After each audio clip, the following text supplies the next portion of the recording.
ارزشی بگو ببینم، این همه رفتید دفاع از حرم زینب، تازه فهمیدید زینب اصلا تو سوریه دفن نشده بلکه تو مصره؟ راستش بگو الان چه حسی داری؟ میتونیم الان نتیجه بگیریم که اسکلت کردن، یا هنوزم میخوای بهونه‌های مسخره جور کنی که حماقت تو پشت اون دهن گشادت مخفی کنی؟ راستی مردم ایران که دید شما لایق نبودن، ولی چرا نرفتی غزه دفاع از مردم مظلومی که یه چون خودتو براشون پاره کردی؟ مگه آرزود نبود شهادت توی غزه؟ مثل اینکه شما انقدر نشستید اونجا تو مسجدای بوگندوتون دستا رو مشت کردید و داد زدید مرگ بر آمریکا، باورتون شده خبریه.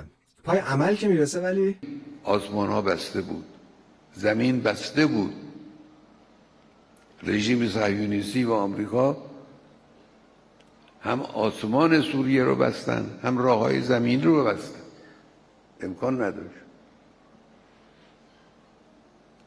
اینجوریست قضایا. آها، زمان غزه هم راهها بسته بودن نه؟